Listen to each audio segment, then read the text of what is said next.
we decided we wanted to do a nice recording of New Who, because we've been doing classic Who, but we just wanted to go into. Wait a minute, John. You told me that we were doing Rosa. You mean I wasted an hour of my life watching a Jodie episode for nothing? You did. And at the end of the day, mate, I'm going to play all kinds of tricks on you to get you watching and viewing stuff going forward. Just wait, mate. Just wait till the Spider episode in Sheffield. You're going to have fun with that. That's my favorite as well. Yeah. We're going to have great fun. So we're talking about Rose. Going all the way back to 2005. Blimey, I can't believe it's that long ago. It's 20 years next year. That's really scary. It's terrifying. It is terrifying. Rose so, right yeah, that's her. That's the one. Yeah, that's what she looks like on here. Yeah. And there's Jodie. Yeah. Yeah. And today we're talking about the actual female Rose, not another Rose. Okay. So let's just get out. Let's make that clear. Yeah. So we'll go around first of all, and we'll talk about what our thoughts are on this story, and then we'll obviously go through it and talk about our points that we love about this story, things we don't like about it, things that maybe have dated since it was first on. So Ian, what's your thoughts on it first of all? I've said this on multiple live streams. I didn't like this episode. I thought it was okay. I was very disappointed with this episode, and I can tell you why. Right, I saw the trailer with brace yourselves, everyone. He's running down the corridor with a huge fireball behind him. Yeah, you want to come on a journey, blah blah. And I thought, great, the BBC has put money into it. It's going to look like Buffy the Vampire Slayer. It's going to be awesome. And then the first episode played, and I was like, oh shit, they shot it on video. It looks awful. Yeah, and then we had Plastic Mickey. That what's his name? Rose didn't even notice she was plastic. He was plastic. Then we had with the guy. Yeah. Then we had Bins. Looks like Lister. Eating people. And then we had and farting as well. Yeah. Christopher Eccleston trying to crack jokes, which he obviously isn't a comedian, or he obviously isn't funny. Yeah. I did like him as the Doctor, though. Then people were talking to me about, I love that scene where he's holding the hand, saying the earth is spinning and blah, blah, blah. I'm like, were you watching the same thing as me? Do you know what I mean? They did nothing for me, nothing. It wasn't as good as the Doctor Who movie when Paul McGann was going, I remember the stars were everywhere. Gallifrey, what's that called? That was Wonder. Yeah, but Chris Eccleston's bit, it wasn't for me. It wasn't for me. A lot of people it was for, but for me it wasn't. I was disappointed with this episode, but because I was a Doctor Who fan, I stuck with it, and I was glad I stuck with the series. Yeah, so that's my first impression when I started this episode. He's almost gone scorched earth, everybody. He really has. Brace yourselves. He leaves the show to the ground there. Yeah, exactly. Yeah. And Paul, what's your thoughts on this one? Well, it's funny. When I originally saw this, I quite liked it. I watched it again this afternoon and liked it a lot less. I agree with what Ian said quite a lot about Eccleston. I know why they cast him, but I think he's great at gravitas, but shocking at comedy. He can't do it. But he's really good he's really could have been intense. And I loved that trailer you're talking about, the one with the fireball running down the corridor. It was great. Super. You want to come with me, all that kind of stuff was fabulous. And then they had lots of trailers afterwards with Daleks and Victorian coaches in Cardiff and stuff like that. It looked great. Yeah. But this episode, it looks like CBBC. It looks like Sarah Jane Adventures a bit, which is such a shame. And I agree, it's shot on video. It looks really cheap. Yeah. Gary, what are your thoughts on this?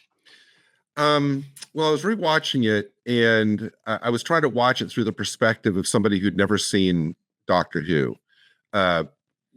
Basically every concept was new. And I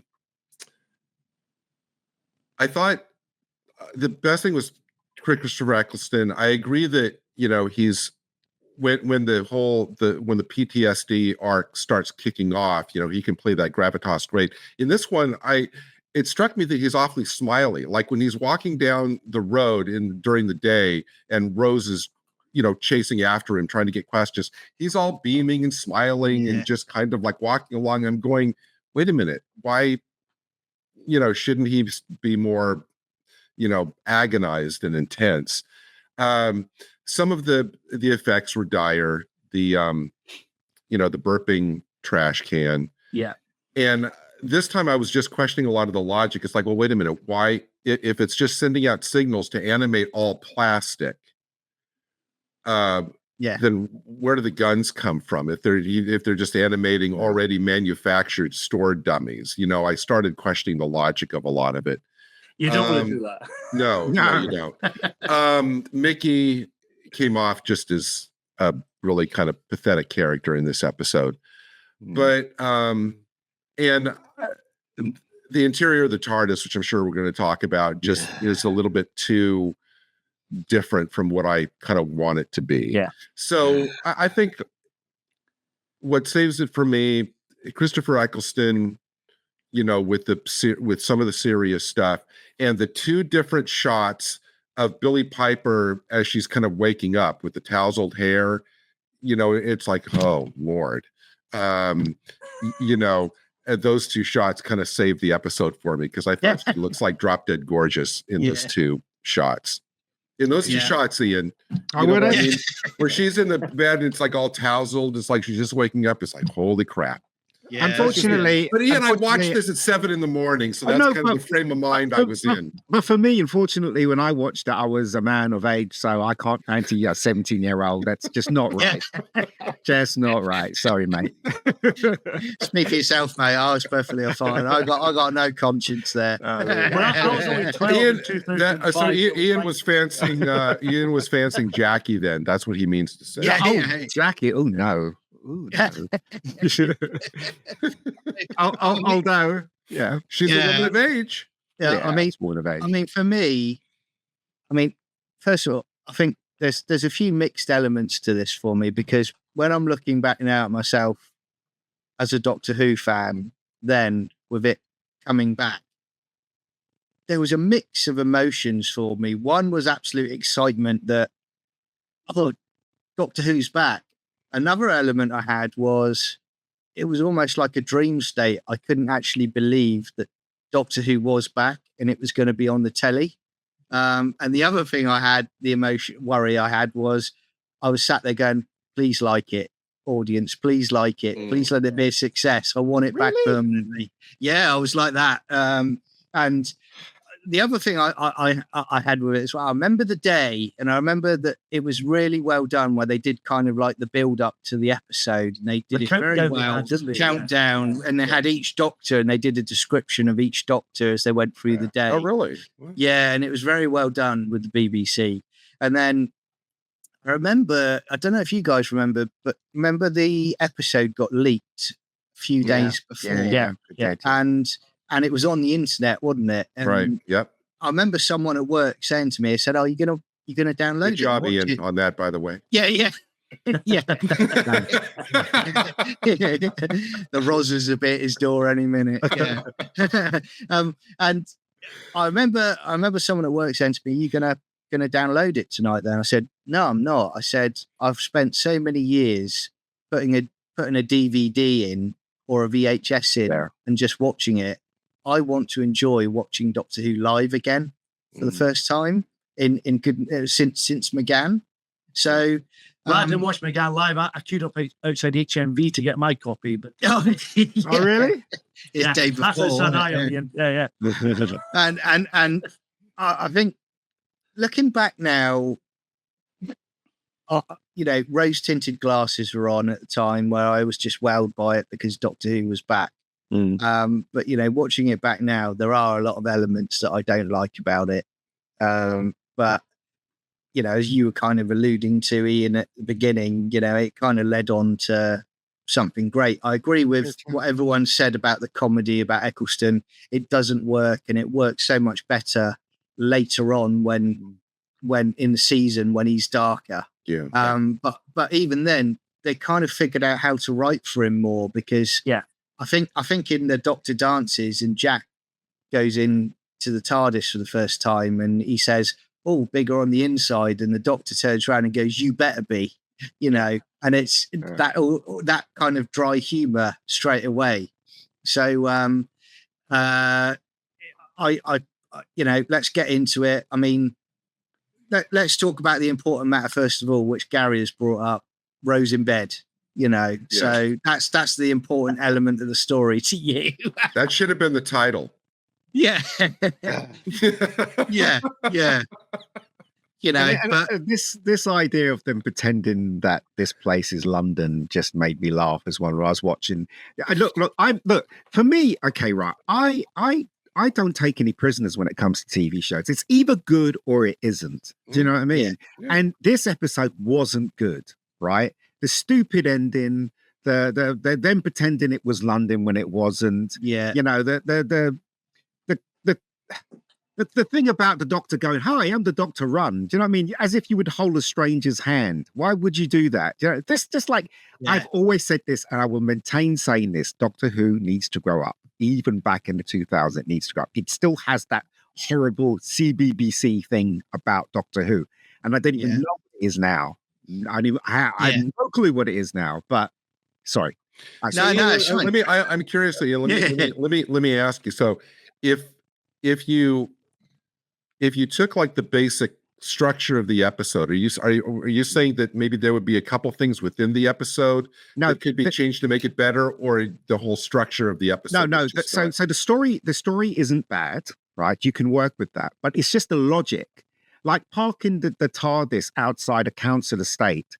You go back there, all there would be left is the door. Do you know what I mean? It's ridiculous to say that everybody's going to ignore it. It's absolute nonsense. So in other words, right, you can have fantasy, but what you have to do is you have to add the logic on top of the fantasy. Yeah. Of course, you can balance it but you have to find the perfect balance for it to work. I mean, with Buffy the Vampire Slayer, they didn't ignore all the rules and make vampires walk out in the middle of the day, did they? Right. They stuck to the rules. And with Doctor Who, they just like that episode with Peter Davison in space. You know, it's like, wait a moment, I can breathe in space. Yeah, with the cricket ball. Wait, what's going on there? You know what I mean? They do things like that.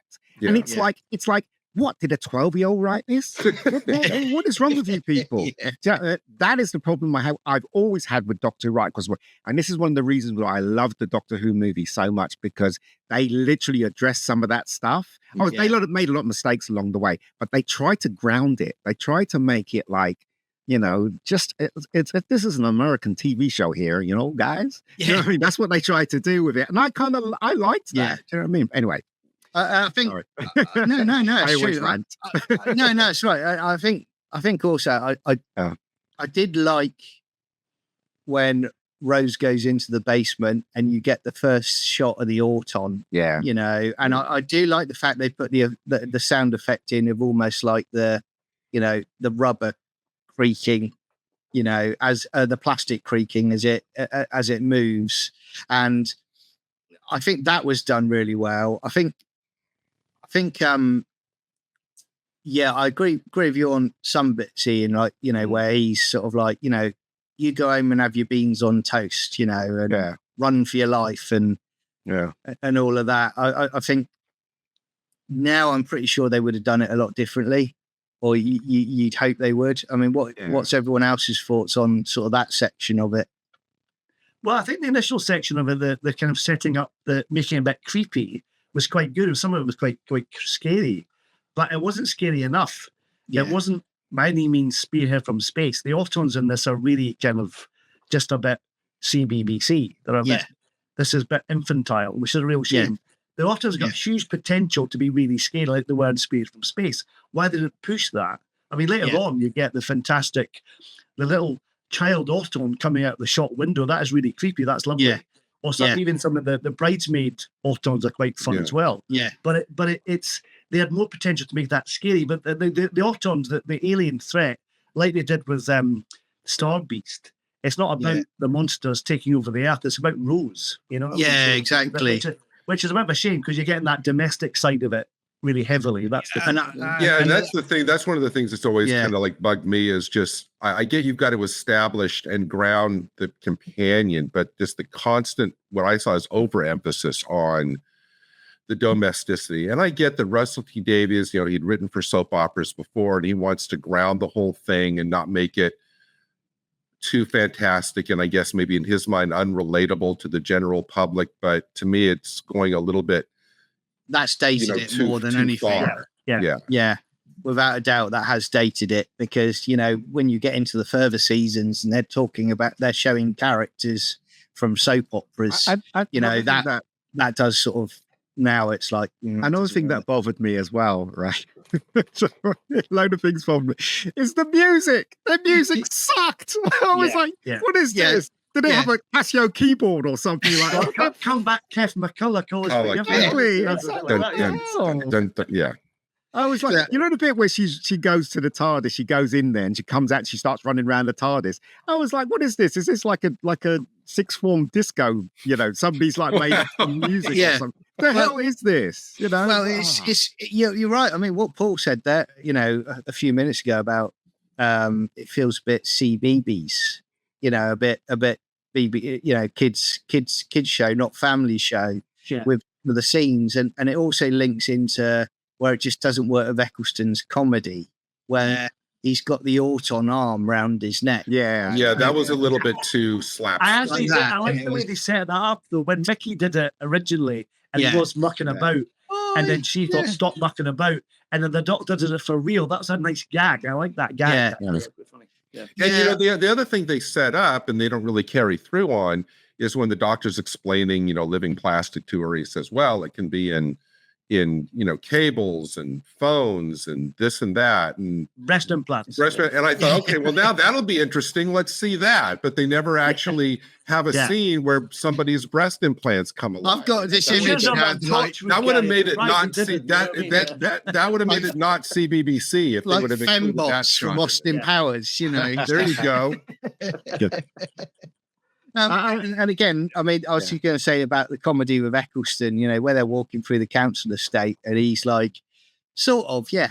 And he's like, he's doing that jokey element. And again, that took me out of it when I first watched it. I remember that. Yeah.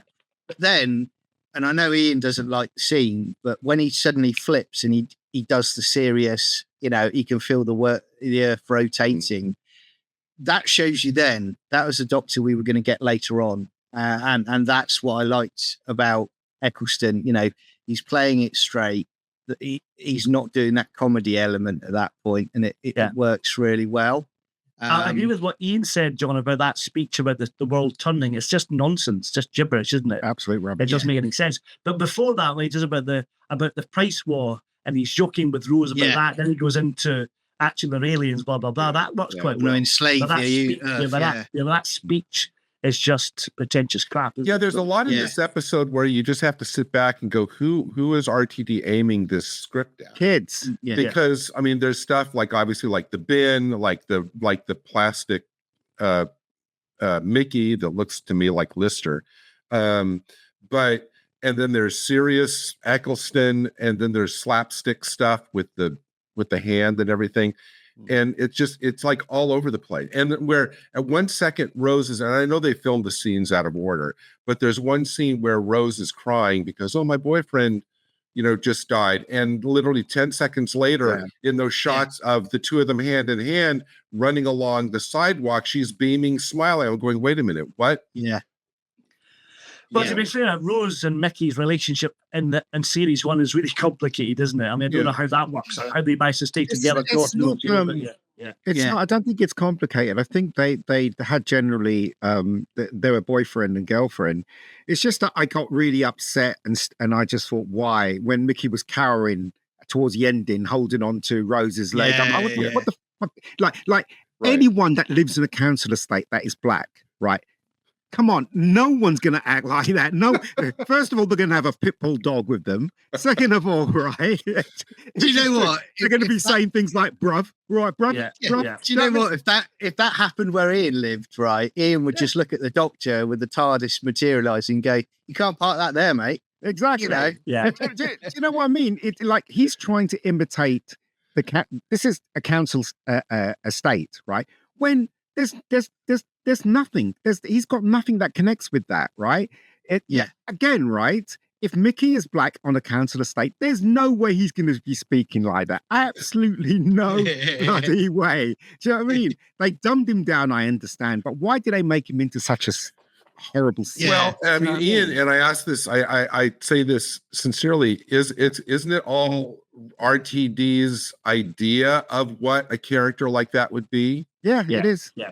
It is. It's definitely. Which, But it's not that that's an excuse. I'm just saying maybe that accounts for the break in what Ian's talking about, what it would really be like versus how the character comes off. When I originally saw this, I didn't like Mickey's character much at all. Yeah. But I think they developed him a bit further on. But I agree, he's not if he was brought up in a council estate, he's not representing that at all. I agree with what you said in that respect. Yeah. But I didn't like the character at the start. He was such an idiot and it didn't really work. yeah. And Rose treated him like absolute dirt. So Yeah. why is she staying with her? And you know what, just Paul? being I obsessed. was But it gets better as it goes on. He's much more developed and funny character. And by season 2, all that Ricky Mickey stuff is quite fun. I quite enjoyed all that. Yeah, it is quite funny. But the last line of this episode, I thought, wow, because the doctor comes back for the second time. Rose turns to Mickey and goes, "Thanks." He goes, and he asks us a short question. He goes, "Thanks for what?" And she's like, "Exactly," and runs off. And I thought, wow, what a queen bee, answer. Exactly, That's wrong. To say, it's like a big F you to Mickey. Yeah. I'm gone. It's And what's that bit at the ending where she runs in slow mo? I'm like, what the? Yeah. Yeah. That was, I was gonna find someone to get the that was her screen, I was bionic like- woman impersonation. Well, I mean, I agree with you on that, Gary, because Paul, because you're right. Because when you get into where Mickey leaves in the next season, and she says to him, "But I need you," and he's like, "Well, no, but you don't." He finally calls her on it because she's basically been using him for Yeah. Exactly. for he's on beck and call when Mhm. the doctor's not about, basically. And I'm glad they get to that point where they do resolve that, and he's basically saying, "No, I'm moving on now. Do you know who, I've had enough." You know who was a really good character in that episode? Rose's mum. I really liked Rose's mum. I thought she had that character's well-rounded. Immediately when she opened her mouth, you knew what kind of a person she was. And I thought she was the most developed character out of all of the characters in that episode, which was interesting when you think about it. And it's funny when you look back at that, and Camille, who played the part, I don't think she ever gets enough credit for her she part in it.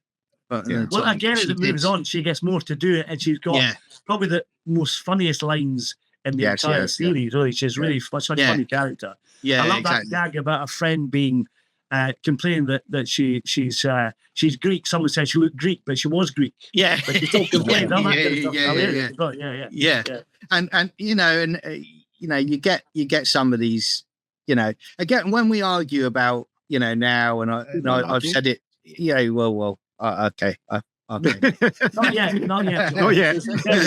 Well, what I was going to say is, look, what we all, I say we're unanimous on this. We don't like what has happened to Doctor Who now, and about, they've just sexualized the Doctor. And they yes, they were doing it in this era, but No, they weren't. No, well, they were with No, they Rose. weren't. Yeah, No, they they were. weren't. No, they Yeah, weren't. they were. No, It's they like weren't. comedy, like No, they with a weren't. double act now. Yeah. No, well, the thing is, okay, right? I guess the Doctor. I think you could say the Doctor fell in love with Rose. I think. Yeah. Would you say that?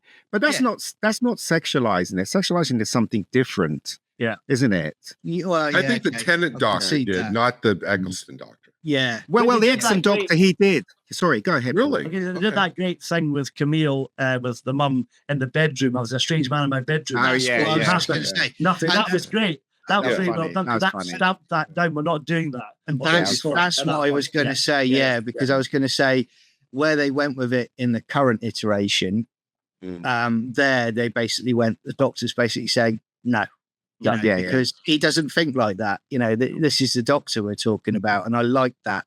I have to say, when we get to this bit where she goes to see Clive in his shed. And I love how they're warning kids as well when she's looking on the internet and she finds him, because it's like, I think it's searchwise.net is the web page, you know, and it's like, and you can tell like it's 20 years ago because of how blocky the web page is when they go on it. Never mind the page, what with the computer itself? So no. What about the horrible Photoshop that they did with Eccleston and those pictures? It was so bad, so terrible. I was like, what? Because he wasn't looking. He should have been looking the same direction as everybody else in the photo. It's like, why is he the only one looking right to the camera? Also, did you get the feeling, guys, that they were scared to talk about the Doctor Who history in that episode? Like, for instance, when she went to that guy in the shed, I thought when he said, "Oh yeah, he's gone through history," I thought you'd see things like William Hartnell. And then, the other doctors and then he'll say, there's a connection between all these people. There are the same people. Do you know, I thought he'd say that, but it wasn't. It was just a horrible Photoshop, him stuck in some picture, or whatever. Yeah, and some sketch of him in Krakatoa. Exactly. Yeah. It's like, it was only until we got to school reunion in season 2, and I remember RTD saying, "We want to establish it is still the same show." Yeah. You know, because and it wasn't until season 3 with that journal of impossible things that you actually found out it was more doctors for the general public.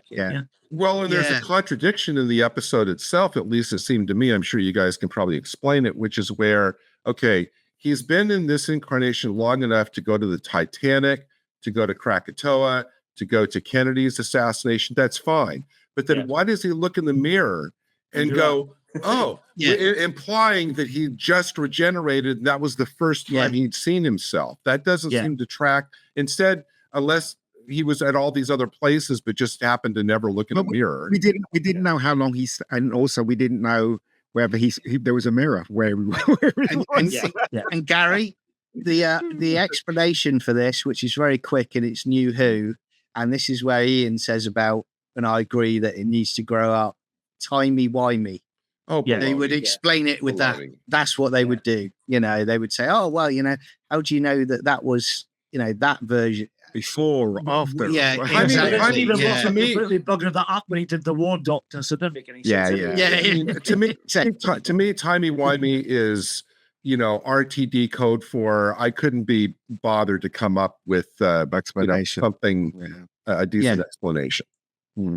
But I mean, you've got. And like you're saying about they didn't establish Ian anything about the past in this story, because when Clive's talking and they're saying he's investigating the Doctor and he's like, there's only one companion that goes with him and it's death, and it's like, if he was doing that investigation, looking back now, they would probably look back now and they go, well, you could have had a little nod in there to like Sarah Jane, or you could have had a nod to Unit or something like that to say, well, he's investigating the Doctor, but you would think he's probably been able to track down people that have been with him at the time, and interview them. But also, Rose doesn't say to him, or Rose doesn't say to Mickey, or she doesn't suspect that those pictures have been doctored.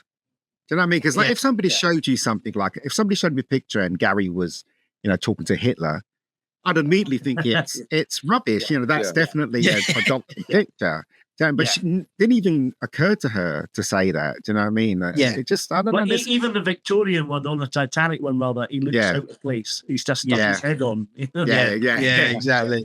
And didn't you think though? I especially rewatching it today, I got the idea that character and that whole sequence was just designed for brand new viewers who knew nothing about the show, nothing about the concept, and this was RTD's way of introducing a little bit of the context of the character. Because obviously, for all of us, we're fluent in the history of the show. It doesn't feel people are not stupid, Gary. Viewers are not stupid. Even when they were 16, they could easily grasp the concept of Doctor Who. It's a time traveling machine. They don't need any other explanation than that. And he's the Doctor. Why on earth they went that far, I do not know. Do you know what, right? What makes me laugh is, again, right? I'll always say this. We are the fans, okay? There is very little new fans out there. Even in 2000, there were very little fans. We grew fans like Shah and, and Charlotte and stuff like that. We grew them from 16. My nieces from 16 upwards, right? Yeah. But they didn't have any trouble grasping the concept of Doctor Who. None whatsoever. Yeah. Why on earth did they feel they needed to explain it in this episode? God knows. Well, Even it's I interesting. didn't get it. It's interesting when you say that, mate, because you're right. Because when you watch this episode back, Yeah. it plays like a soft reboot. It really does. Yes, it does. Yeah. They're very, very careful to make sure not much is talked about the past. I mean, I don't think anything's talked about the past, but then they establish they're playing it very, very safe. This production team, and then It does mention when at they're the end, confident, yeah. What- and what when do you they're- Mm. and- It mentions and- what? I He think mentioned the past in the ending when he was talking about his planet not existing. Oh, no, not in this one. No, is it not in this one? End of the world. Yeah. Well, that's how much I remember Rose then. Then they go for chips. Yeah. but I You was- didn't rewatch it, Ian. you didn't no, rewatch I didn't it? rewatch it. I rewatched it an Yeah, hour big ago. cheat, Wheelie. and you know the thing again which I we're going to talk about now is the fact you alluded to it at the beginning, Ian, and you guys are going to say about it as well.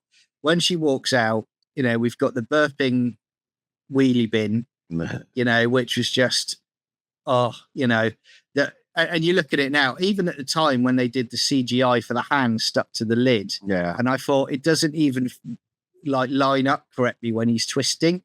And then Yeah, don't get me started on that bin. Why did that man put the bin out? He's got a bit of cardboard. Yes. In that neck. Why didn't he roll yeah, that? exactly. Yeah, Don't yeah, And why miss would the it. nesting consciousness bother animating that bit? Yeah. And to be honest with you, on BBC iPlayer now, there's probably a disclaimer saying we apologise, but at the time we should have made it blue bin for recycling due to climate change. Yeah. No bins were harmed in the making of this. That's program. Yeah, exactly. But you then get back to the car, right? And you've got Auton Mickey. So this is the guy that she's been sleeping with for however long, who just decides to start ranting out pizza. If that doesn't give you that away that he looks plastic, the fact that he then decides to, but then he starts the car and he's swerving all over the road. Yeah. That still doesn't give you a warning that something's I thought wrong. that swerving bit was quite funny. It made me laugh. But the actual Auton bit is really naff, isn't it? Yeah. And then they go to the With his restaurant. funny hair bit and stuff, hairline. Yeah. And all that. Yeah. Yeah. And then they go to the restaurant and they, I did like this bit actually, where you've got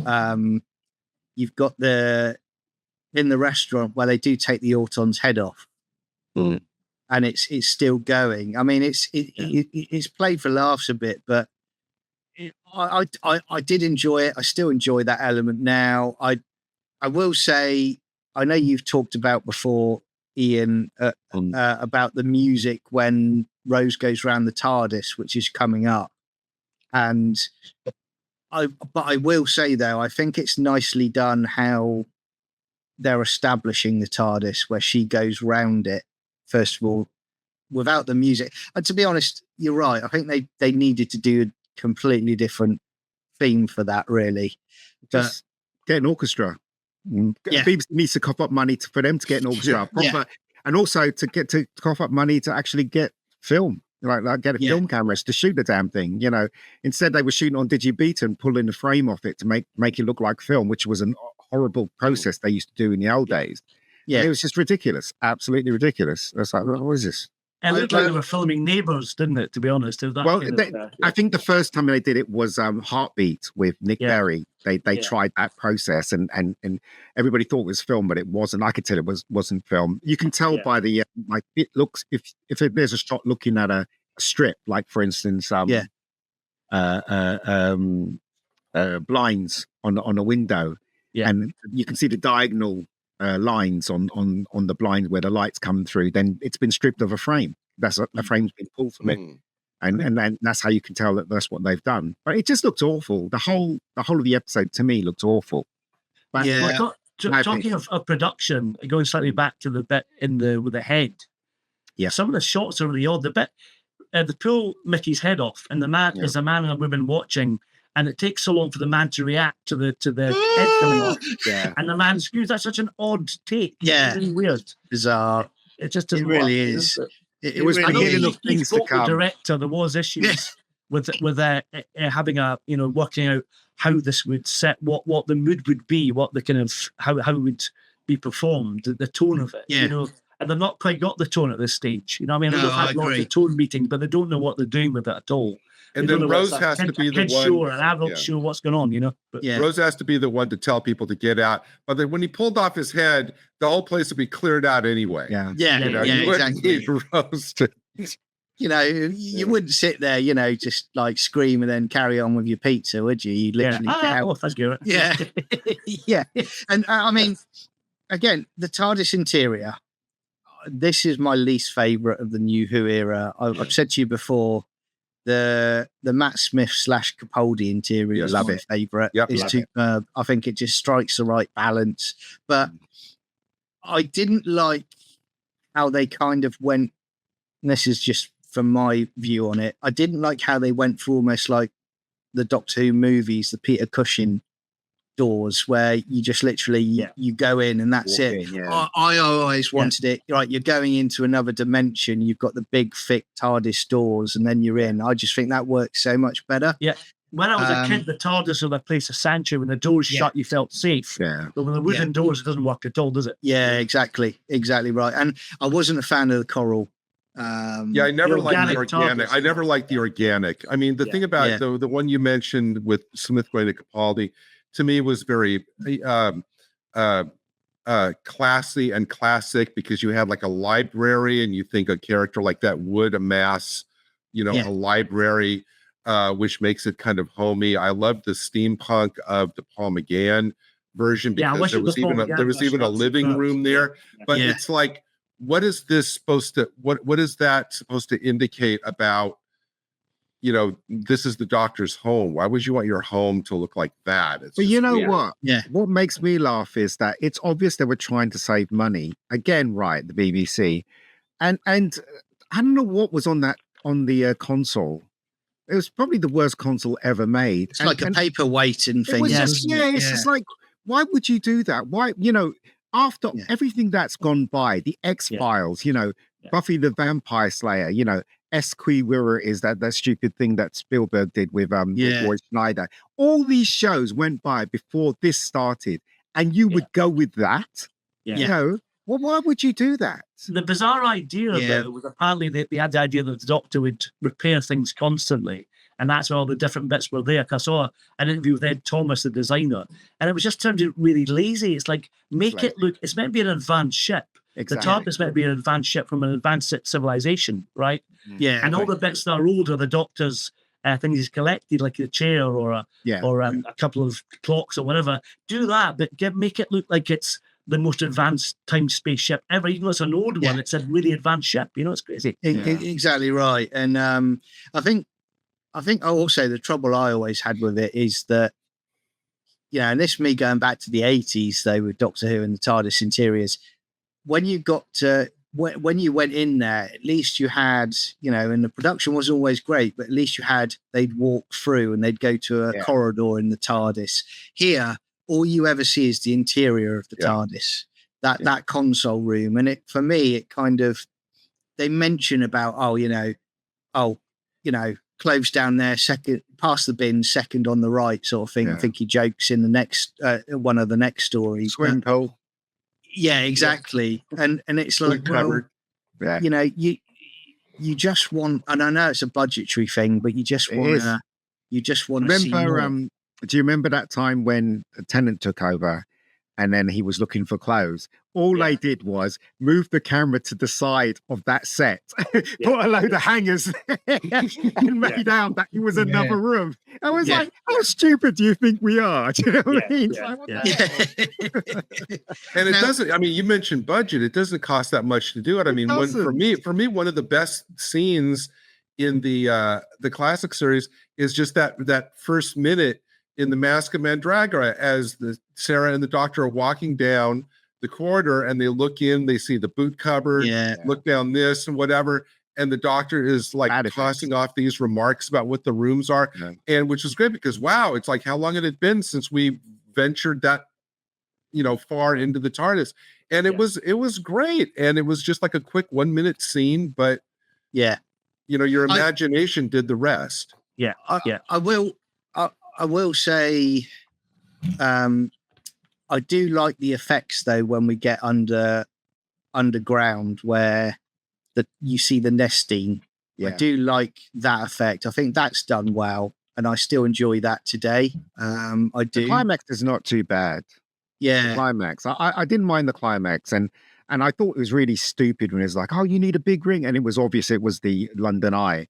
I'm like, yeah. I'm like, well, the Doctor isn't that stupid. Do you know what I mean? Why suddenly the Doctor becomes stupid? Do you know? Yeah. Just like, Anyway.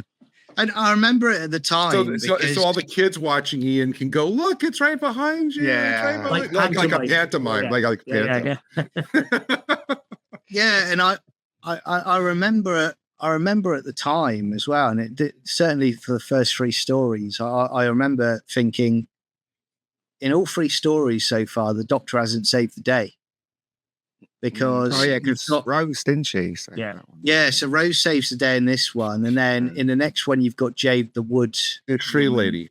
Yeah, tree lady, and then in the next one you've got what's her name, the maid in the Unquiet Dead, who saves the day. Yeah, ancestor. Yeah. Well, that was the start of that. But John, as you can see, now we can see things in hindsight. That was the start of what we got today. Yeah. Yeah, it really is. I mean, look, you know what, right? I'm really honest with TV shows. Again, I don't take any prisoners. I remember when Doctor Who, the movie, came out, and everyone, right? I don't know about your circle of friends. Yeah. Everyone was going, that film was shit. Everyone's going, it's not Doctor Who, and stuff like that. And I was going, shut up. Of course it's Doctor Who. It works. There's certain things that doesn't work in it, but it's the closest we get to a quality Doctor Who. I'm with you on that, Ian, because I loved the TV movie and still do, and I'm a big, massive fan of Paul McGann. Yeah. And a lot of my friends say exactly the same thing. They hated it, but I loved it. I love it. And the game was superb, the effects were great, the direction was great, it's fast-paced. It was Doctor Who for now, kind of thing. Yeah. And the new series hasn't topped that at all. No. And I think the Disney money, you know what I mean? And I think I said to you guys before, when I saw the TV movie, I was like, finally, we've now got effects that are on a par with Star Trek, The Next Generation and X-Files. And I'm like, brilliant. Okay, bring it on. I still think the effects for the time are decent. But I mean, for me, it's just a disappointment that, like you alluded to at the beginning, Paul, the Autons are kind of like a secondary element, really, because...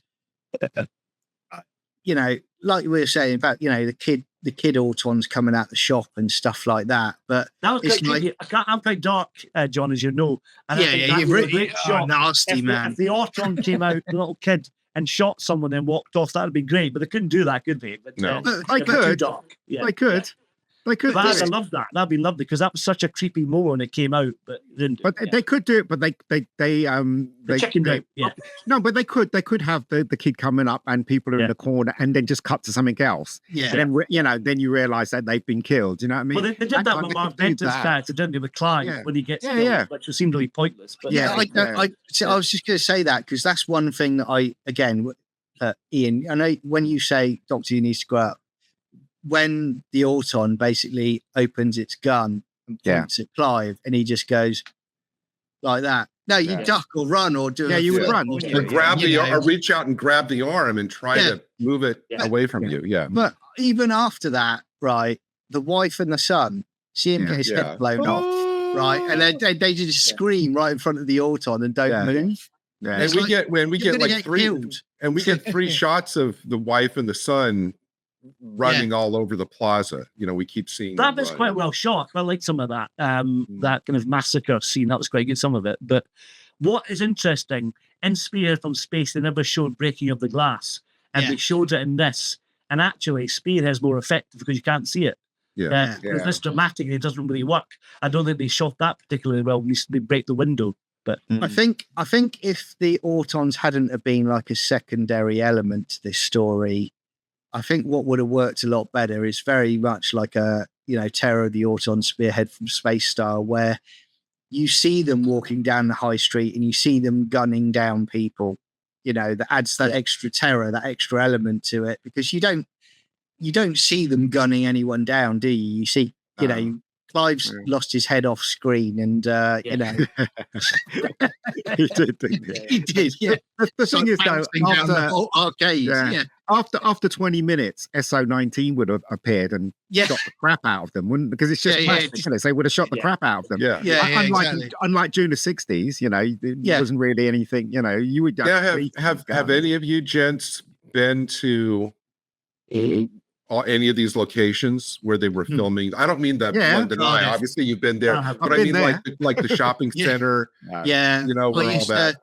I used to, you know, growing up as a kid, we lived in Bristol. We used to go most Saturdays. We'd go shopping in Cardiff. So that whole bit with the Autons, that shopping arcade, I used to shop in that arcade. So cool. I knew exactly where it was, and you know, like you say, like you were saying, Ian, how wussy Mickey is made to be in this one, because even when the Auton, the nesting consciousness chamber, and he's like hugging onto the TARDIS, you know, as Howard while it's all kicking off. And it's like, he's not even tied up when Rose finds him. You know, he's just there cowering, you know, crouching down, holding on. I thought, well, why didn't the Autons like throw him in a closet or something? Yeah. There's stairs right there. Yeah. But that's the thing, you see. You've seen all these mistakes now. Yeah.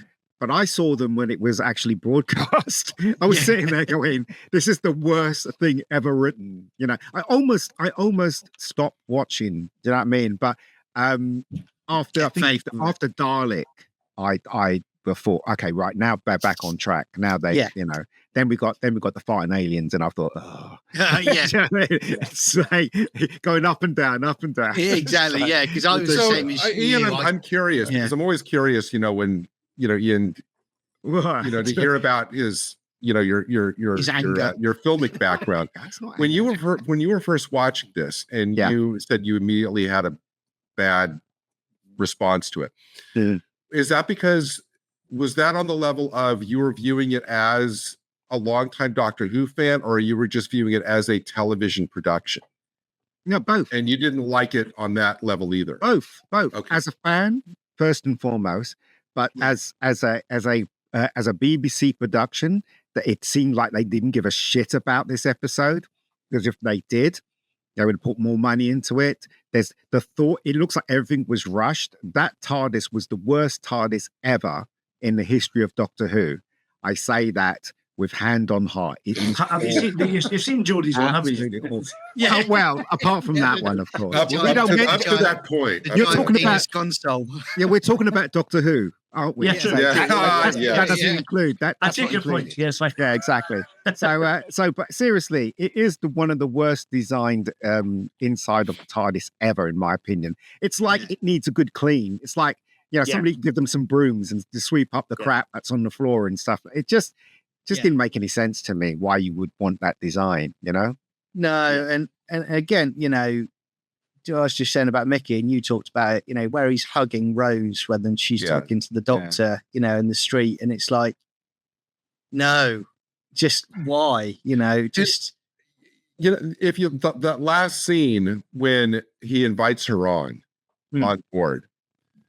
The way that Mickey and Rose are posed, she's standing and he's grabbing her leg, almost kind of positioned like a large dog would be. Yeah. And she's kind of reaching out. She goes, I got to take care of my mom, and I got to take care of this lug. And it's almost like you expect her to kind of pat him on top of the head. Yeah. You know, to just kind of reinforce. And that was obviously intentional by RTD. Yeah, but it just was. Yeah, it made his head in that way. It ruined his character, and it ruined. It was very telling about her character that's the kind of guy that she would prefer. Yeah, it'd be interesting actually to hear what Noel Clarke thinks of it, because clearly, you know, in this episode, he's been given a certain direction of how the character is to be portrayed. You know, and you know, going along, he's obviously, you know, he's clearly got his own feeler for the character as he goes further along, especially when you get to season 2. So, you know, I don't know whether he would have been happy at that, of just this cowardly weasel type character. BBC, but the BBC got people who were in their vicinity to make Doctor Who. It's not necessarily the right people to make Doctor Who. That's the thing, right? Because they could, didn't mean to say that they should. Do you know what I mean? Yeah. Hiring Russell T, an openly gay man, to do Doctor Who, I think was a mistake personally. And having the BBC in control of Doctor Who is another mistake as well, because they had rules, didn't they? The rules started off that you had to include different counties and different places in England in their shows, because that was, I can't remember what it's called, one of those rules. But then they took it a step further. Yeah, it was because like even Channel 4 has that. So when you watch British shows, they do have a mixture of kind of people, and that was their charter. But that's why they got money to do that. But BBC took it one step further, right? This was the beginning of making males stupid. It really was the beginning, right? And you're right. The 3 episodes, Doctor Who didn't save anyone. Yeah. Anyone. He wasn't the one that saved her. Although Chris Eccleston was very, very, a very different Doctor to the rest of them, which is what I liked. You know, when the Cassandra blew up, he didn't give a shit about her. Yeah. I mean, and that was refreshing. I thought, you know, there was one thing that got me, and it still gets me watching even now, is the Doctor having a northern accent.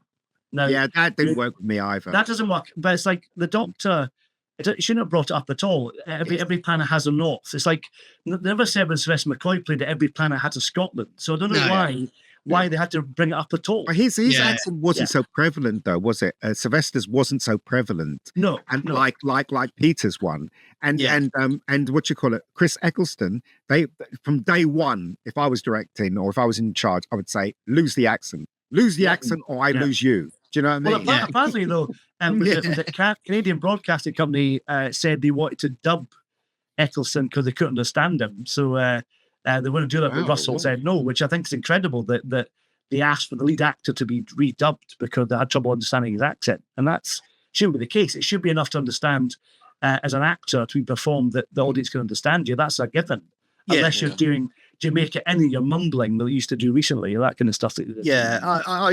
I mean, again, what you guys were saying a few minutes ago about the fact that, you know, it feels, you know, some of the sets and it doesn't look great. And it was, you know, it has been on record that they were significantly behind schedule. Yeah, they were in this season, and they had to get in extra help, didn't they? Because they were stressed out of their minds. And I think you can tell, certainly, you know, from the early ones in the season that's the case. I mean, well, they did Rose and Aliens of London and World War III in the same block, like Keith both, didn't they? So that's got the same tone to it. And that was the director of all three is the one that Eccleston, I guess, had the big problem with. Allegedly, yes. Allegedly. Yeah. Yeah, and I think, you know, again, like you say, you get through the first few. I always liked after these. I liked The Unquiet Dead. I didn't like that, and I didn't like End of the World because I just like that. Yeah. The Unquiet Dead was a mixed bag, though. I did like it. I hate the bit where he locks himself in the jail, and it's like, well, what's that all about? Do you know what I mean? Like, do you know what? Right? It's not. The more I think about Russell T's writing, the more I hate it. Right? When I look back, it seems like The Good Ones wasn't written by him, or he had very little to do with the good ones. Yeah. All the ones that he had to do with is either childish or has a bit of gay stuff in there, or, you know what I mean? I'm not saying that's wrong or bad. I'm just saying that for that moment in time, right, it was completely down there. It should be up there. Again, the reason why Doctor Who was on was because of Buffy the Vampire Slayer, because on BBC Two, Buffy the Vampire Slayer had huge ratings. And when they were thinking about bringing back Doctor Who, they thought, well, Buffy the Vampire's huge ratings, let's bring back Doctor Who. And it was argued for like 3 years or some nonsense until somebody said, let's do it. Do you know what I mean? Yeah. I always remember, mate. No, sorry. I always remember, you know, I think it might have been Jane Tranter in her interview, and they said about bringing it back. And they said that they decided that they wanted to do a new sort of science fiction or fantasy show. Oh, yeah. And they sat around for ages and they're thinking, right, what kind of thing? We want to do something like Doctor Who. And then they just went, well, why are we doing something like Doctor Who? Just do Doctor Who. Yeah. And I think, you know, for this story, I think it's not great when you look back without the rose tinted glasses on. I think, No pun intended. yeah, exactly. Yeah. Yeah. And I think really it kind of did what it needed to do to get to just start things off. Really, it got enough people intrigued by it to tune in again. I would say it's us. Yeah. Right. Yeah. We were the audience for 2000. We are the audience of Doctor Who today. Right. There's no question whatsoever. And I don't understand why they're chasing this non-existent audience that they're looking for. It doesn't exist. No, we're the ones that buy the toys. We're the ones that watch the show. Talk to us. Make sure the show is connected to us, because we are the audience. And it's even back in 2000 we were. Well, I mean, just my own personal opinion, I think the reason why they're chasing all the people today is because they want that as validation for their approach. They want to be able to say, look how many people are tuning in for the way we're treating Doctor Who. Yeah. So but they can't do that as long as the ratings are continually falling. That doesn't validate their agenda. And I think also, you know, when you talk about then and now, you know, and again, I don't know this production team personally, but nor do I. At the time when they were under pressure, you know, pressure can push you sometimes to actually create something great. You know, now I think there's that level of complacency with them where they think we've done it before, so whatever we do now is going to be a success, and they change things that, like you said, Ian, the audience that had been established for some time, they overwhelmingly said, no, we don't like this at all. And it was a case of that failed for them, you know, because they thought, without even thinking about it, they thought they were going to have a banker of a success story. Common sense. Nothing is always a given, is it? You know, you've got to work I always time for it. When I work on sets, right, and believe you me, I always work with young people, right, because I'm a lot older than them, obviously. Always young people, and I always say to them, right, if you don't have common sense, right, nothing's going to get done. Do you know what I mean? You can have all the imagination in the world, but if you don't have common sense, it's like a boat without water. If you don't have common sense, right? And with the BBC, they didn't have any common sense. Common sense would tell you that, right, who's our audience? It's all these people buying the toys, all these people buying the VHSs. Oh, that's the audience. Let's talk to them. Yeah. Stupid to think that, you know, it's crazy. What was the overnight for this, John? It was like 10.8 or something. It was quite it was. Wow. Okay. Yeah. It was Morecambe Wise was bigger than that, wasn't it? I was just curious. Not that validates anything, because you could have bad shows that get a huge audience. Exactly. I was just curious. Yeah. Well, again, you know, when you talk about that establishes again when Ian was talking about, you know, the audience was there. And that was the audience that watched it. Yeah. It's backed up as well, because this got as you said, Paul, 10.8, which is a success. Prior to that, the 96 TV movie got 9 million in the UK. Yeah. So people were always interested in the UK in Doctor Who. And I think even if you weren't a diehard fan, you grew up in an era where Doctor Who was on. So when this was coming back, people were going, got to watch Doctor Who. Doctor Who's coming back. And they passed that on to their kids. Well, I friends who weren't really massive fans did the same thing. They watched it with their kids and they really enjoyed it. Yeah. And which was great. And I think part of it is us being fans from the classic, bringing friends and family, and people get into it as well, because some of it was quite good and quite entertaining, you know? Yeah. What they did do, which I think was a clever idea, but I've got a controversial thing to say about it in a minute. Eccleston was a good choice for the Doctor for a modern audience, but I don't think he's Doctor material. He's a great actor, but he's not really the Doctor, I don't think. He kind of grew into it towards the ending. Yeah. But the thing is, right, when Doctor Who was off the air, how many years was Doctor Who off the air for, guys? 16, was it? Yeah, Right, if you don't count 96, it was 16. Yeah. 16 years, right? Within those 16 years, people were buying the VHSs, they were buying the toys, they were buying the t-shirts, the what you call it, the money kept rolling. Even novels, though Doctor Who, new adventures, all that. Even though Doctor Who was off the screen, you would have thought that by using common sense, sitting there going, so who's our audience again? Do you know what I mean? How could they not know who the audience was for Doctor Who? It's so stupid. I know. It's unbelievable. And what they're doing now, there's no business sense. They've completely lost that audience and they've lost any revenue they could possibly make because it's crap, you know? Yeah. Yeah. And I mean, we've been talking on this stream we've been talking about the TV movie, all throughout the stream. Yeah. For me personally, I actually think to compare this particular episode, the 96 TV movie, even though this episode was made 10 years later, to me, the 96 movie comes off as a more polished, sophisticated production with higher production values than this particular episode, which strikes me as something you'd find, it's like a mid-90s level effects, especially it's like an early X-Files episode, isn't it? Almost like that. I think the nesting effect is obvious, is just kind of amateurish. This felt to me like this was kind of like on par with like a 90s show like Hercules or Xena, something that affects, even though it was 10 years later. I think for me, what I've heard lately as well from the new production is they go, we need a big budget and we need a co-production to basically make Doctor Who. You're right, exactly, Ian. You don't need it. The history of the show proves you don't need it. All you need is a compelling script and a decent, respectable budget and good actors, and the world's your oyster. And I think where they've gone wrong now, and I think, to be honest with you, one thing I would say they got right when this came back was, look, it wasn't an international big behemoth at the time. Yes, there were conventions and there were fans around the world, but it wasn't massive, like your Star Wars and your Star Treks. But what they did is they focused on, let's make it a success in the UK.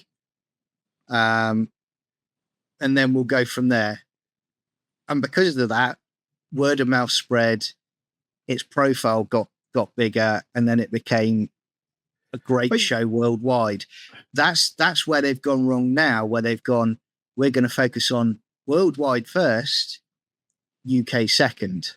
And that's another problem. Right, so am I the only one, right, when I was watching the first season of the 2000s Doctor Who, where red flags kept coming up and I ignored them? Like, for instance, Captain Jack kissing the Doctor. Yeah. Red flag. Yeah. Of course. Right? No, you're right. There are other bits in there as well, that red flag. Mickey cowering in the corner. Well, why isn't he going, bruv? And other stuff. I kept thinking to myself, it was just me, until I was on YouTube one day and I found Bolstrek. And then that's when everything started tumbling and making sense to me. And then I discovered Gary when he was going on about Doctor Who, and everything, it was like a puzzle that wasn't made, and now everything clicks into place. Now we can see what's going on, what was going on in the past. But did you guys feel that when you were watching the first season? Did you feel there was I certainly felt a lot of the Bannerman stuff in the Empty Child Dr. Dan season I wasn't comfortable with. Because that was starting to get quite sexualized. And that's just me. Maybe I'm an old prude, but I didn't like that for a family audience, for me particularly. But that's just me. No, I agree. I mean, the Slitheen, I thought was juvenile. I mean, I watched that. I go, why? There was nothing this blatantly childish, like in the classic. And then, things that are just kind of, aliens, like the one in the, what was the one with Simon Pegg? I like that Long one, Game. actually. Yeah, I like that one. Okay, which is basically just kind of, okay, there's another gelatinous alien. Yeah. Whereas, I mean, and I'd always been just, obviously, you only have the classic series to go by, but there was such a breadth of imagination. Yeah. And obvious thought that was put into the monsters in the classic series. Mm. And at least in this series, it just seems like, oh yeah, let's just have a gelatinous alien on the roof. Oh, let's have farting aliens. Let's have it. And it seems like it's something that, it's almost like, an executive went to a kindergarten class and say, hey kids, what kind of monsters do you want in Doctor Who? And they wrote down, let's have farting aliens. Oh, let's have a big ugly thing on the roof, and they just wrote it down. There wasn't anything which, seemed like the product of sophisticated, experienced writers who happened to be writing this week for a show called Doctor Who, but they brought their own level of imagination to it. There wasn't that for me in this first series. Well, as we know, when you talk about Dalek, that was Rob Shearman who'd written Jubilee for Big Finish, and they adapted it, and it's superb. So Rob Shearman is a great writer, and to be perfectly honest, I wish he was back doing Doctor Who because it was good. It was a good episode. Yeah, and then like you say, you were saying, Ian, and you guys have alluded to as well, Paul and Gary. It's you then get to the Slovene story, and I just thought, even then, I thought to myself, classic Doctor Who got criticisms for some of the looks of the monsters, but those Slovene, they looked awful then. They look awful now. It looks so bad. Slovene and CGI Slovene. And both look a bit janky. That's my new one. It wasn't just the Slovene in that episode, and I know we're getting a field from Rose. Yeah. But the thing for me that was jaw-dropping for me was the pig. Oh yeah. You know what, guys? Right. So basically, bad writing is this. Okay. Let's take, for instance, the Age of Ultron, which is one of the Marvel movies. Okay. Yeah. The basics for them forming the government getting involved was all these people got killed when they're rescuing people, right? Yeah. And then that was hammered through into the whole of the film where Robert Downey Jr. was going, oh, this guy had died, where this kid, and blah, blah, blah, whatever. They had to do that so that the story could move forward. But no one in that script said, we saved millions of people. No one defended the Avengers. And let me talk about that, right? Let's talk about it. Let's go back to Doctor Who now. The last episode with David Tennant when he meets Davros, and Davros is going, you use all your opponents as weapons, don't you, Doctor? And he's standing there going, oh, did I? Oh, yeah. And he feels guilty. It's like bollocks. He never did. Do you know what I mean? So why isn't the Doctor going? Why isn't the Doctor going? You're talking shit. I'm going to blast you. You know what I mean? In other words, right? That's dialogue, definitely. Right. Let me finish. It's what it's called. It's called bad writing because they needed that the Davros to say that so the rest of the plot can move forward. Yeah. Right. It's really bad writing, right? And I go back to Rose, right? Some of the writing, a lot of the writing there, it's so bad that it just makes me cringe. A plastic Mickey. How could she not see a plastic Mickey? Right. Yeah, I know. I agree. I have to follow up with the example that Ian just used because I agree 100%. In that scene with Davros, it's like the one thing, and I can't remember Moffat really doing this to the extent that RTD did, but I thought you never make a point of undermining the tropes of the show. So in this thing, he was casting a spotlight on, oh, you use your companions and then this, and this. Tropes about a show which you kind of like unconsciously accept as part of the intrinsic foundation of the show.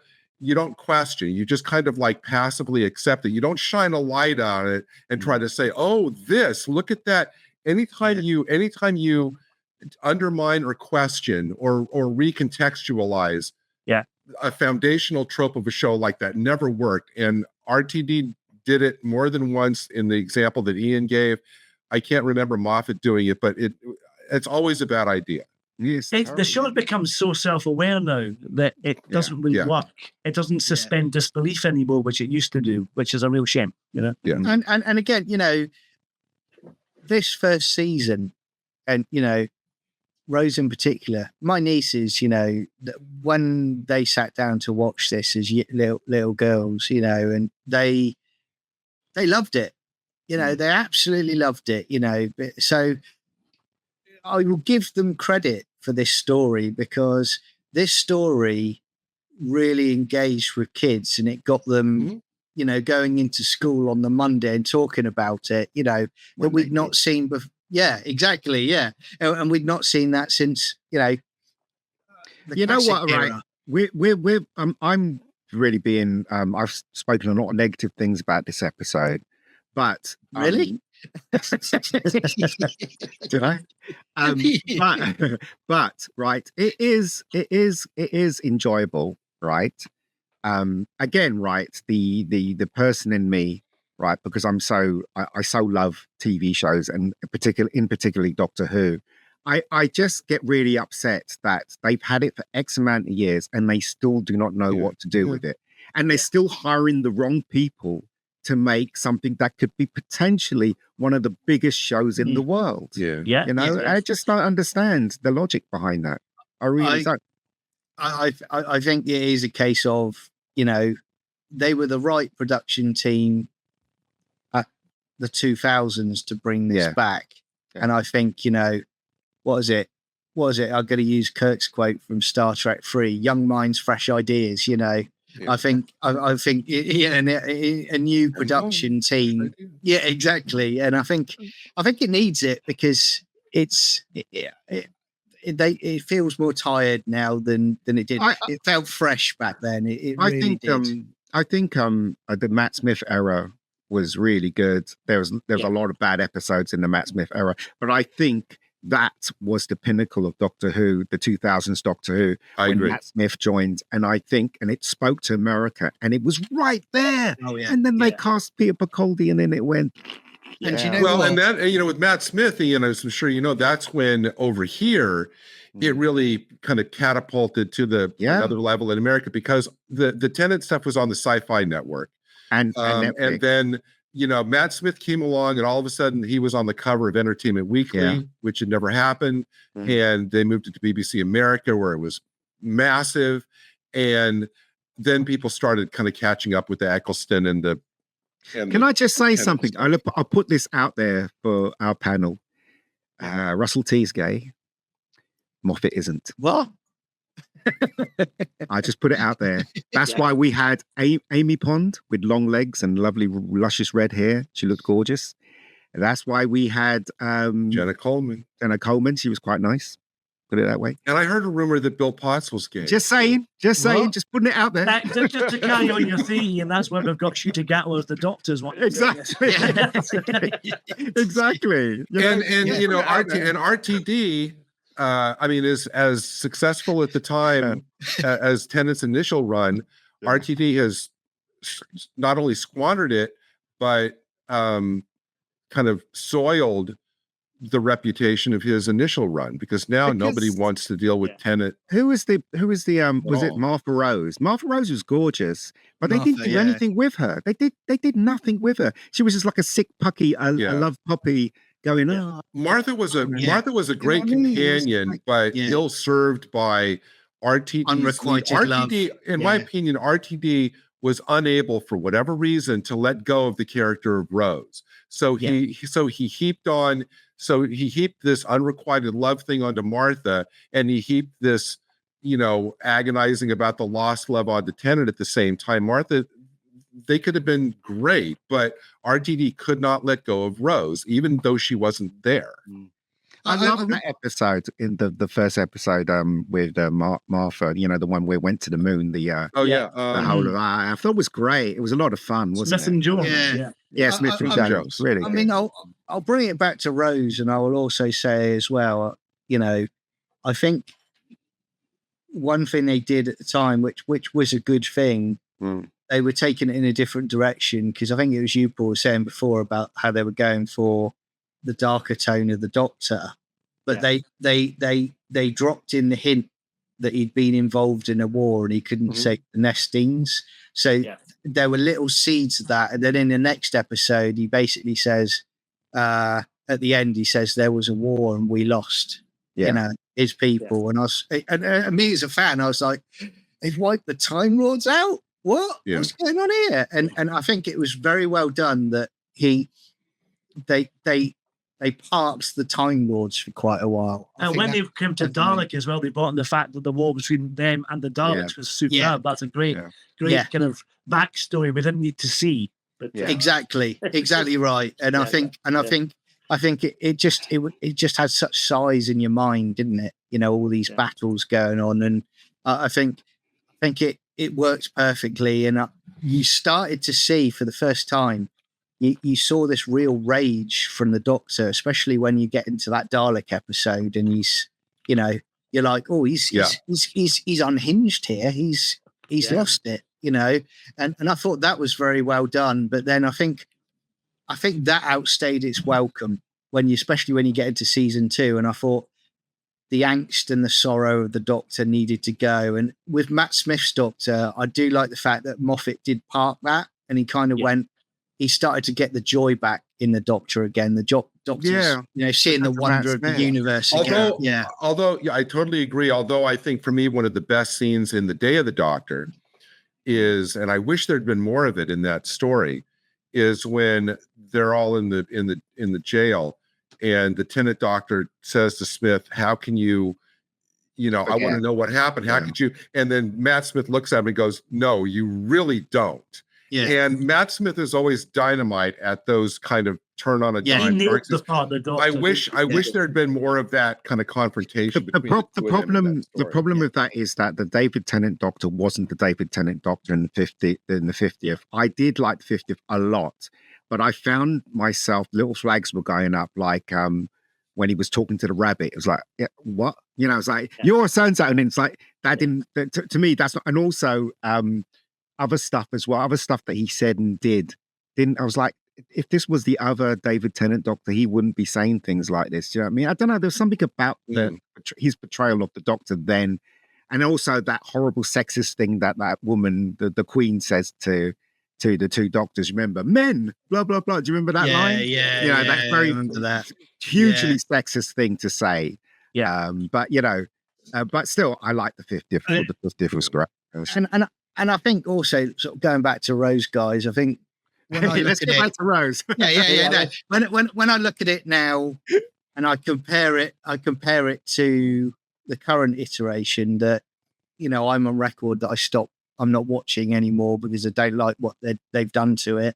But the fact is, you had that first. I was watching stories, and I wasn't on tenterhooks and walking on eggshells, worried about what they were going to drop in the story. Whereas I got to a point, and it started in the Jodie Whittaker era, where I was like, I stopped early because she was awful for the part, in my opinion. But they were starting to drop things in that I was like, what the hell are you doing? And that was where, when Ian was saying earlier about it was us as in the audience, we were the ones who grew up with it. Yeah. This was where I really started to feel they were starting to say, we actually hate you. We don't like you. We're going to do this, stuff you. And sometimes I felt it was, they were doing it almost to antagonize you. Yeah. Whereas when it came back in 2005, there was that whole mindset of everyone's welcome. Come on the journey with us. I don't know. There was, it was great. Well, he had to do that, though, in order to build the audience for the show. There was some red flags in the season 1, and while I was watching it, I was just like, why? But it was much better than what we got today. Well, you could, like you said earlier, you can bypass those red flags because it's like when you go back to Jack, Jack for me, it didn't affect me too much. And the difference is, compared to now, is Jack was a well-rounded written character, in my opinion. So it didn't impact me as much as now, where they're just one-dimensional characters. I would say that maybe Jack was like a well-conceived character that went off the rails. No, hugely from time. Do you know what Jack was? Jack was Russell T's version of Doctor Who. Yeah. That's because he was a time traveler as well, and he was handsome and he was gay, or he went from one to then the other. So he was A prototype shooting, probably. That's what it was. Exactly. Yeah, it was. And the thing is, though, right? It was just starting all that stuff, and we couldn't see it. It's just like watching the Force Awakens. We couldn't see it. Yeah. I came out perplexed.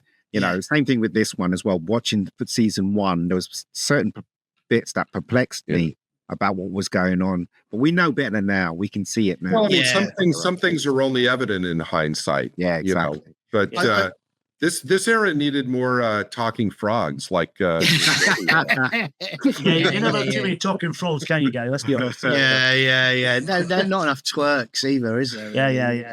No, but again, for the cheap seats out there, Doctor Who needs to grow up. It really does. Even the 2000s, even some of the stuff with Matt Smith, and it's my favorite era.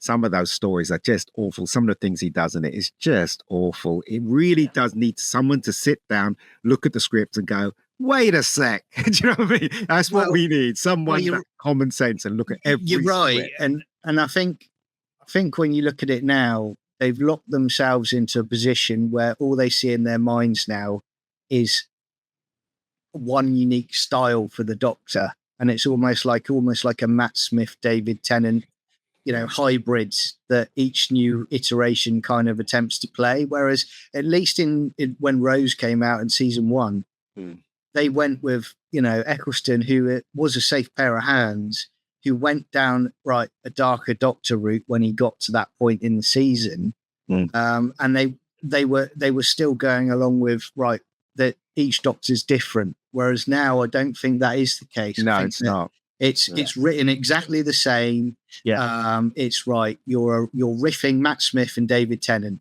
and I will give Moffat credit because I like Capaldi. I'm a big fan of Capaldi, and I like the fact he was going, no, we're going to go with an older Doctor this time because we can. But that was the beginnings of the death of Doctor Who, though, when they did do that, because America wasn't ready for that. Yeah, and then they lost the American side for Doctor Who once they cast Peter. Peter's an amazing Doctor. Unfortunately, he got the worst script writing ever for Doctor Who. And also, I hate what they did. They made him into one of those old dads that was trying to be hip, and that just didn't work for me. There's some really good episodes that Peter was in, though. I love the Mummy on the Orient Express. I'd watch that 10 times more. Flatline was good. Flatline's good, Yeah. So I mean, what you guys will go round. What would you give out of 10 a rating for Rose? Oh boy! So Ian, you go first. What? I would give it a 10. No, I wouldn't give it. And Ian, you can't use negative numbers.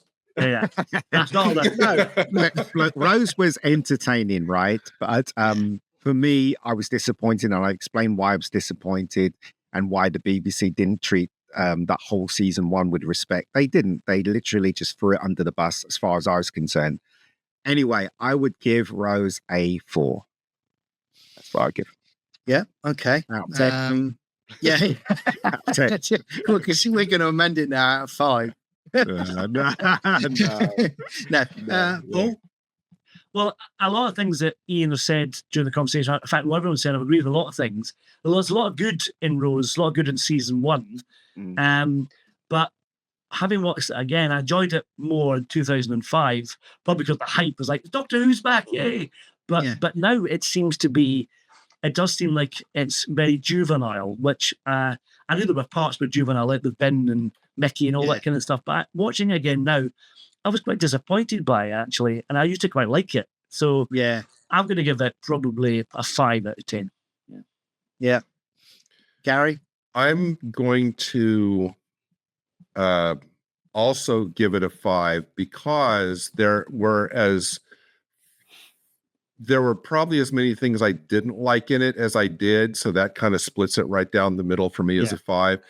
And I'm rating it like in isolation, not in comparison to how I know Eccleston's Doctor is going to develop later, because, we should for me, I want to just rate it just in isolation. Like if this was the only episode of New Who there'd been, what would I rate it as a self-contained entity, not connected to anything else? And, some of the some of the illogic, some of the, juvenility. Is that a word? I don't know. Yeah, we'll take it. But again, Eccleston is very good in a lot of it. It's just there's as many things in my negative column as my positive column. So I'm going to go with 5. Yeah. For me, I would say 6 out of 10. I think there are some good elements in it. There's a lot that isn't great. It's dated a lot since when I first watched it, but I think it did what it needed to do, and it was to build an audience and to bring Who back. And I think it did it very, very well. I mean, let's not forget. I mean, this story, when we talk about kids going into the school on the Monday and they started talking about Doctor Who, and it was off, and it was that time again, which again, it was almost a bit like a fever dream for me at the time, because I was going into work and there was people who knew I was a Doctor Who fan coming up to me and saying how much they love Doctor Who and they can't wait for the next episode. And I was like, I'm not awake at the moment. It's bizarre. And of course, then there was also the dark time for me when I'd go into my local WH Smith's to pick up my Doctor Who magazine, which was always there with plenty of them there for me to pick up. And they're going, "We've sold out." What? Do you know how long I've been coming here? Yeah. And the VHSs had gone, so that was my corner for about, goodness knows how many years. That was John when you flipped out and you said, "Give me my, I'll burn the place down." Yeah. Where is it? Talking me off the building. What was interesting about that time was that everyone who wasn't a fan became a fan, allegedly. So they all came out of the woodwork to be a fan, which is interesting, wasn't it? Yeah, exactly. And it was a fantastic time. It was an absolute joy. No, and I think, just the enthusiasm and the uniqueness of having, after such a long period of time, the show revive and come back and have it be kind of like a national, the talk of the nation.